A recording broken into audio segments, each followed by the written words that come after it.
Good morning, ladies and gentlemen, and thank you for joining us today. I'm pleased to welcome you to today's COP28 Presidency Press Conference.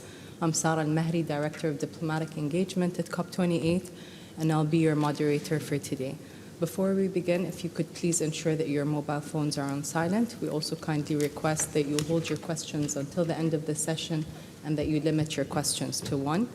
Without further ado, let me introduce our panel of speakers. Ms. Yvonne Aki-Sawyer, Mayor of Freetown, Sierra Leone, Co-Chair of C40 Cities. Ms. Marusha Kardama, Secretary General of Sustainable Low Carbon Transport Partnership. Mr. Elkin Velasquez Monsalve, Regional Director of UN Habitat in Latin America and the Caribbean. Also joining us is Mr. Alex Sayre from the UNFCCC, who will participate in the Q&A. Ms. Yvonne, you have the floor. Thank you very much. It's a pleasure to be here. Good morning, everyone. Today is a very special day for cities. We're really thrilled that the multi-level action day is being recognized at this particular COP. Cities have been coming to COP for the last 15 years, but this is the first time that we have been recognized in the manner in which we have, and so we're very, very grateful to the COP Presidency, to UN Secretary General, and I'll come on to the role of Bloomberg Philanthropies. Why does it matter? Why should cities be here? 70% of energy-related greenhouse gas emissions actually come from cities. 80 C40 cities, and for those who don't know, C40 is a network of cities, of almost 100 cities working on climate change. 80 C40 cities already have transition plans in line with the Paris Agreement. 75% of C40 cities are cutting their emissions faster than their national governments. Cities are at the front line of the climate crisis. City mandates mean that they are the first responders very often to the floods, to the fires, to the droughts, to the impacts of climate change. And given that they are also the source of so much of the emissions, it simply makes sense for us to have cities as part of the solution. That is why today is so important, but it's also why when on the 1st and the 2nd of December at this COP, a local climate ambition summit was held at COP for the first time. That is also significant and very important. And what's even more significant is that that was the forum for the launch of, wait for this, it's a bit of an acronym, as if we don't have enough acronyms, CHAMP, which stands for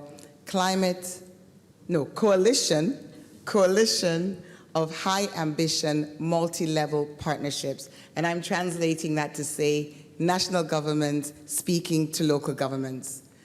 And this is very, very directed.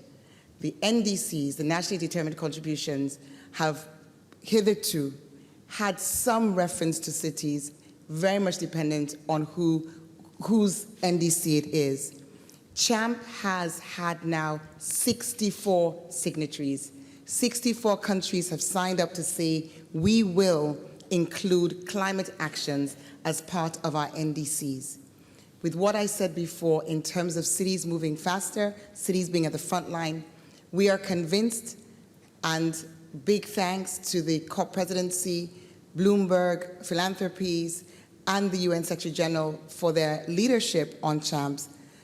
We are convinced that with CHAMP being implemented, we will see that improvement towards the meeting of the Paris Agreement actions.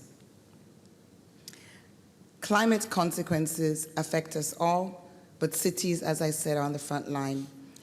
CHAMP is a fantastic step forward. Finance needs to follow. Accountability and transparency needs to follow. But today, on a multi-level action day at COP, we as cities are grateful, and not just grateful, excited to offer our commitment, our ambition to the global climate space, to the global climate movement, and know that that will take us forward as a group. Thank you. Thank you, Ms. Yvonne. We'll now open the floor for one question, if any, directed to Ms. Yvonne, as unfortunately she will need to leave for another engagement. Any questions for Ms. Aban? All right. Thank you very much. Thank you. Ms. Marusha, you have the floor. Thanks very much. So I'm here to talk to you about transport. And one thing that I wanted to highlight about what's been happening at COP is what happened actually yesterday. Yesterday we had a transport and energy ministerial meeting. Of course, UN system agencies and international organizations were part of that meeting as well. And you might be wondering, why are we bringing these two sectors together? Well, let me give you a few figures here that actually would make the case of why we need to keep on working between transport and energy much stronger together. Transport is the fastest growing energy consuming sector. So fast that actually in 2021, it consumed around 1/3 of the world's total energy demand. And the very bad news is that in that energy demand, 96% of it is covered with fossil fuels. So bringing together the transport and the energy sector is fundamental. Transport needs to reduce its energy demand, needs to use other types of fuels to power how we move people and goods around the world. And the energy sector needs to provide secure energy, different sources of energy to the transport sector. The energy sector needs also to go deeper into making certain type of infrastructure available. When we think about land transport, for instance, what we need is charging infrastructure for electric vehicles. Bringing these two sectors together is going to really multiply the strategies, but it's also going to multiply the economic, the environmental, and the societal benefits that we're going to see coming from that. So having yesterday here at COP, transport and energy ministers coming together for the first time was phenomenal, and they were discussing all these kind of things. It builds upon the first transport ministerial meeting that happened in COP Glasgow a couple of years ago. So certainly we need to commend the UAE presidency for continuing that trend of thematic ministerial meetings and this time round bringing transport and energy together at COP.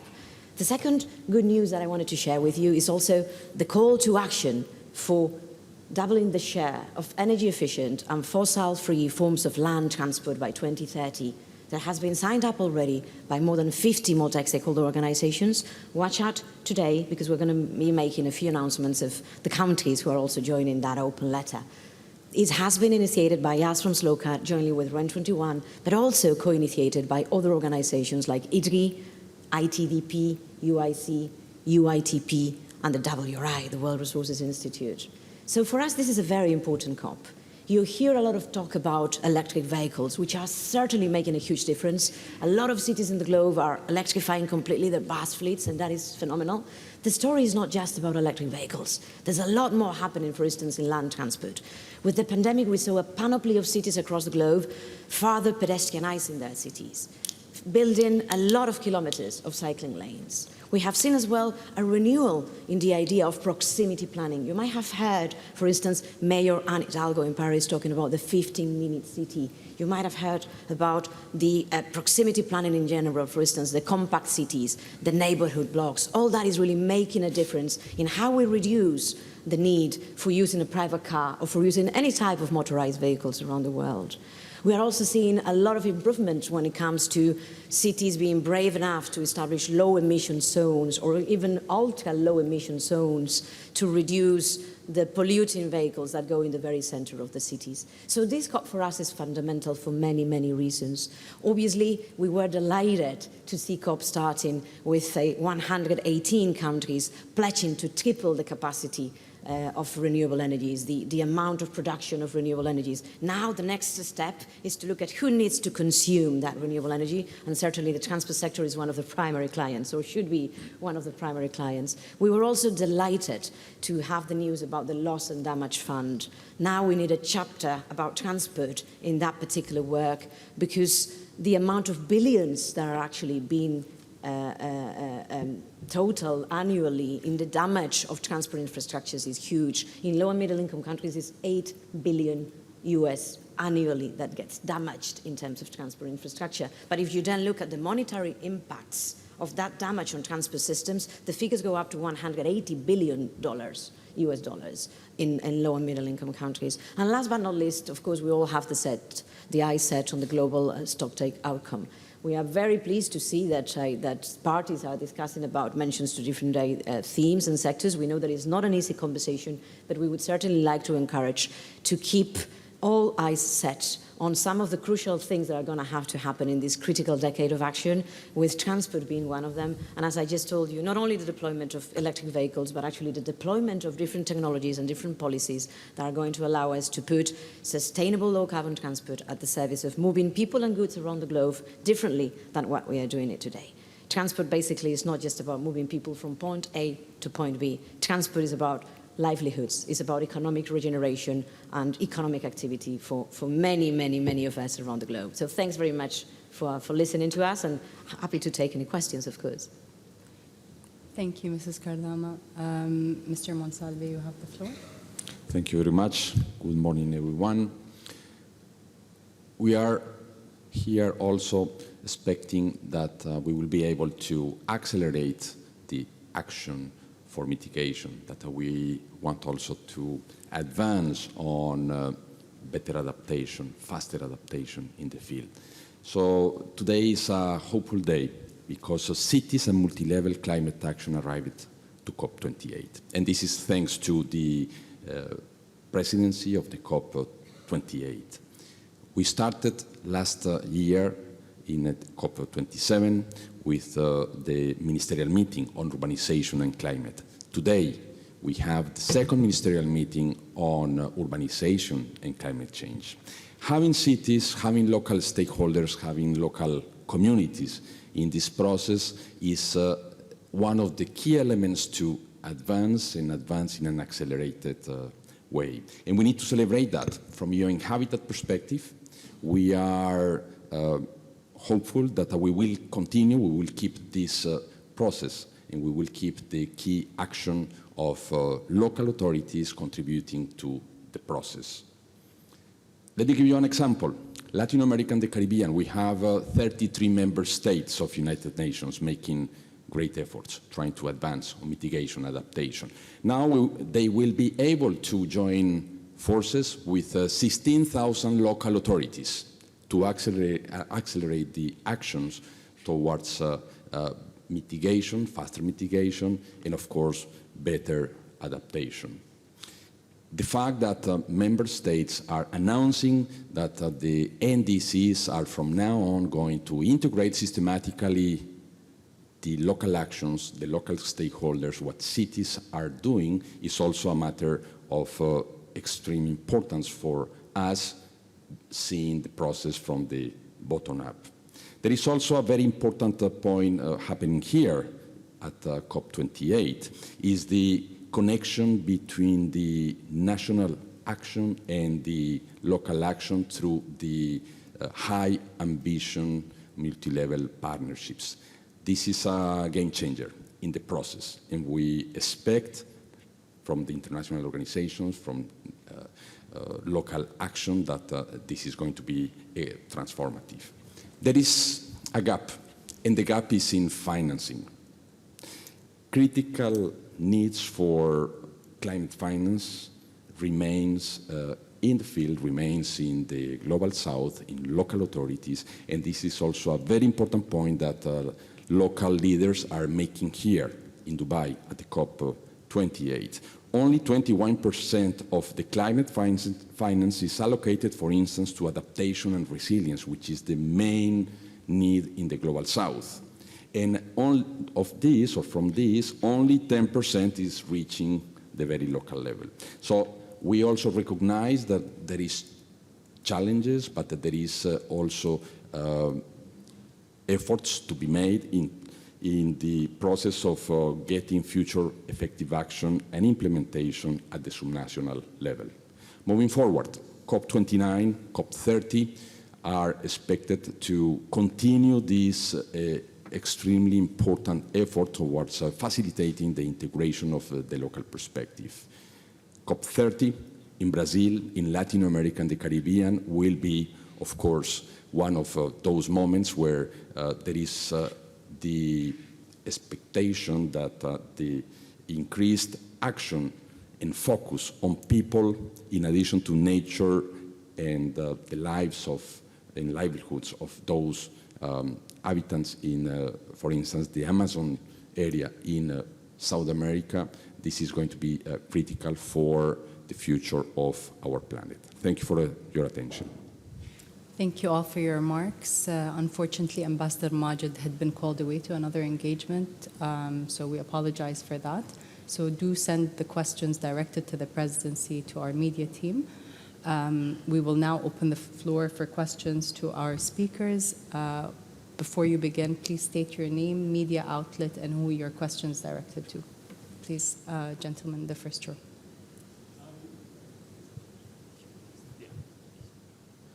Hi, Mr. Sear. John Gambrell from the Associated Press. The Wall Street Journal reported this morning that Russian President Vladimir Putin would be attending here today. Do you have any information about that? And separately, more broadly, if someone who is wanted by the ICC turns up at a climate talk with armed UN police, would those police be obligated to make an arrest? Thank you. Yeah, thanks for your question. I'm not aware that Mr. Putin will come to the conference. But I would also need to check with the host country, with the Ministry of Foreign Affairs, but we have not been informed. On the second question, I would need to get back to you. Thanks. Thank you. Next question. Any other questions? Please, gentlemen, the first row.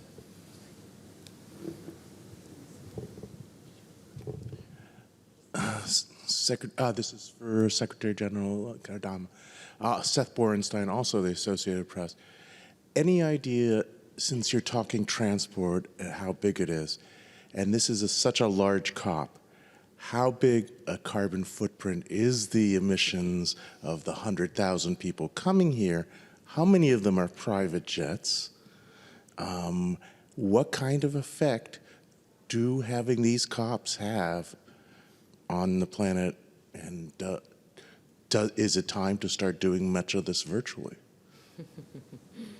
Thanks very much for your question. It's clearly, critically putting, I think, on the spotlight something that we love saying in the global transport community, the global sustainable road transport community. We like talking a lot about, I'm going to get a bit jargony here, but allow me to, you're giving me the opportunity. We talk about avoiding, shifting, and improving. Avoiding means avoiding the necessity of motorized trips.